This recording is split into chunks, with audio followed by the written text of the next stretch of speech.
Good morning, everybody. If you can recognize, I actually got a bloody nose, which hasn't happened in over a month, which means I think I should be drinking more water, or like, I don't know what the cause of it is. I think there's just like a wound in there that never heals properly. But, anyways,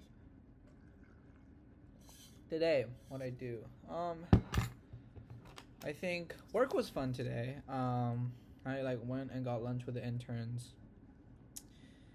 Oh, there was also something I was considering as well. Well, like how to treat these video journals, because I think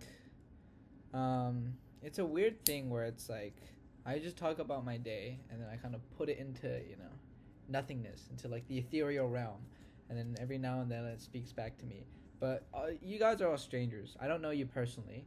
I'd be mortified if one of you like were somebody I knew and you somehow just happened to stumble on this. But also not really, because I'm like I don't think I say anything super like, oh my god, bro, this changes everything I think about you. I think the way I present myself in these video journals are mostly the same way I present myself in real life. So it's kind of similar. But at the same time, I don't want to like divulge too much. As in, I'm not gonna say like my darkest thoughts, because I think yeah, it's hard. I guess the purpose of this is to like for me to talk through kind of the ideas I have, like the thoughts I have, and then you as the viewer can like just spectate and like have a look, and then you can like share your opinion. But like we never intersect in real life. This has no influence on anything else. It's like as good as just me like recording this video and then just saving it to my hard drive, but I'm just like presenting it for just the random person to watch. So that's my thoughts on it. So I guess I'm gonna, in simple terms, I'm gonna keep it. I'm not gonna keep it 100 with y'all. I'm gonna keep it around like maybe like 70%. I think 70% is a good amount because yeah, I don't know you guys, so yeah. I think today was interesting. Like uh, was it in the morning? Like I didn't have too much work to do today. It was a lot of it was just like thinking, like sitting down in my seat and just thinking about things. But I think I went on an intern lunch, which is fun. But I kind of recognize that like sometimes I just like don't really want to like talk to people, or just like there is not enough like activation energy for me to initiate in a conversation if I just like don't want to. And that might be kind of like a naive thing where it's like, I don't even want to talk to anybody, but sometimes you just need to like make yourself talk to people. But again, this is just all like who cares? Um, but I think it is interesting because I had this previous conversation with one of my friends, and he mentioned that I used to think, or both of us used to think, we were extroverts in high school. And yeah, sure, but when you move to uni, things changed a lot. Where, unlike high school, where you're ultimately with like the same group of people for at least 3 or 4 years, so you're not really getting too much like novel exposure to new people or new things. Like after a certain point, you kind of get used to everybody. You kind of even get to know most people if your school was small enough, which mine certainly was. But yeah, at uni, it's just like everything's open ended. Like you can talk to anybody, you can meet anybody on a random day. Like the lecture classes are just it's just like repeating influx of just new kinds of people. And I think there you really truly know whether okay, I like talking to strangers. Like, am I really an extrovert? Do I get energy from this, or is it just like in high school I was just always hanging out with my friends, and that's why I never got super tired. Um, so I think that's one thing I realized, if not like I'm becoming more of an introvert, maybe just realizing that in high school I just never had this many opportunities to socialize, and therefore I kind of always assumed that, oh, I guess I am great at talking to people, but it's people I've already talked to. Like, duh, of course you're gonna hit it off well with people you already know.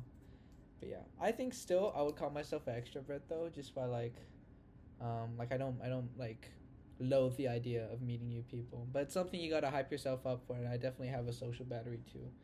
But yeah, that's one consideration. Another thing as well. Um, oh, at work I just like something. I think it's weird. Well, I have like a little bit of like imposter syndrome, I'd say. Well, not like a really like super like potent one where it's like I'm like an actual fraud and these people only hired me by accident. Because I do think I definitely am like capable in certain fields. I think I'm a fine communicator.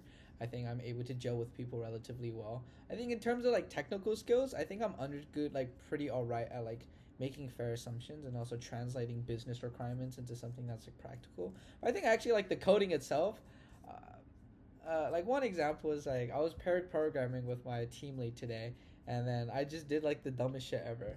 So for like those who don't know about computer science, like what was it? I was like running a test environment and like running a Python script, and I had to download some like dependencies, and then I made a requirements like txt file, and then I just hit like npm run like npm install requirements. Like there's no fucking node here. It's a fucking Python script.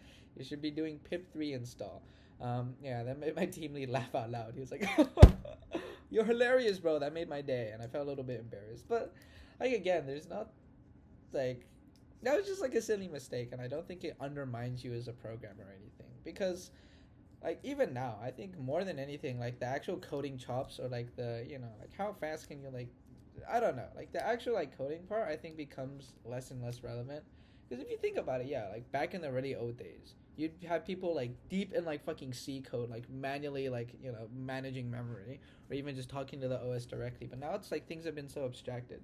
So I think you worrying too much about the actual like coding itself, like obviously like you should try and get better. I think you've identified it as like very valid weakness to develop on because obviously like if you don't actually even know how to read the code itself, you're not going to be able to do anything.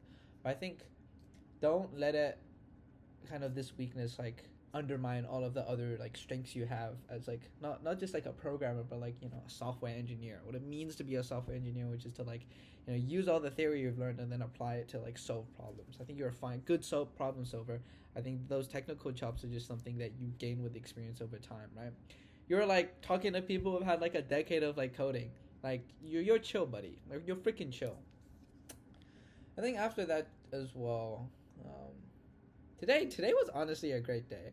And then afterwards, I got dinner with like a few like close friends who kind of like I haven't seen in like 3 months. And then I think after like hopefully I'll see them again one more time in Melbourne. But like I probably won't be seeing these people for like a year. One of them is moving to Sydney. One of them's going to fucking like Switzerland and Zurich to like complete their degree and do like overseas study.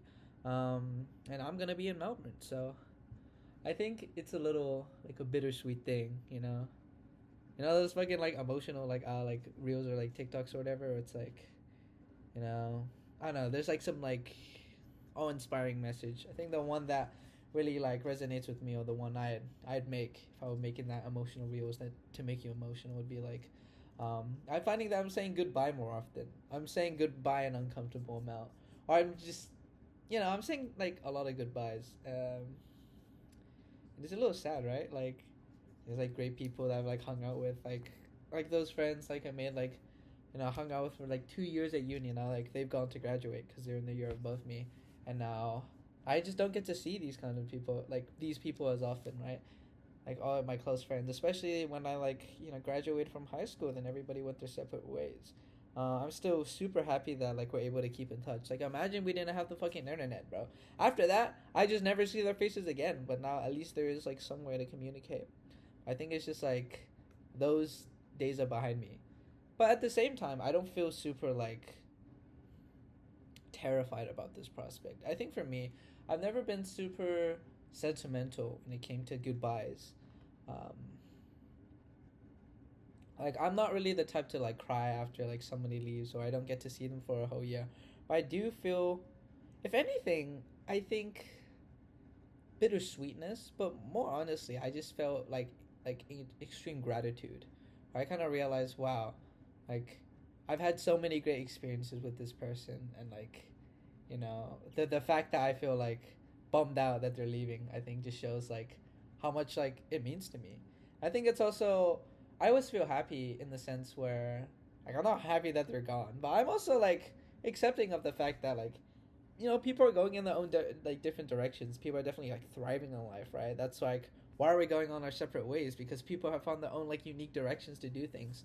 So I think at this like as much as it is a little bit sad to like no longer be able to hang out with them every single day, it's great to hear that like they have like a path they're going on, and then they're very confident in it, and like regardless of what happens, that connection will still be there. I think something else that I love is when you haven't like seen somebody in such a long time. I think yeah, last like you know, like friends you haven't seen in like a year, and then you know, despite that time, despite that distance, I think it makes the relationship ever more stronger. And when you come back, like it's freaking golden, bro. Like things have never changed, or like things have changed, but like it feels like you just picked off conversation where you last left it. Um, yeah, I think this is just me talking about how much I love my friends. Like honestly, like my friends, my family. Like I'm I'm joy baiting, bro. This is so much joy in my life. I think I'm feeling like very happy, um, and you know this happiness too will kind of like, you know, maybe I'll mellow out like tomorrow. Tomorrow maybe I won't have as great of a day, but I think just these moments where I'm like just like nothing but joyful, honestly. Just so grateful to like have such amazing friends, and then to be able to, I don't know, just like experience these kinds of things. Um, I'm so grateful. I'm so grateful to share it with you. Comment below if you love your friends. Maybe say, I don't know, maybe you can talk about, you know, share yourself. Like, what do you like about your friends? Um, and like, when was the last time you saw them? And like, are you gonna see them again? I'd be happy to know. Yeah, thank you for staying around, and hopefully my nose has stopped bleeding. Anyways, goodbye.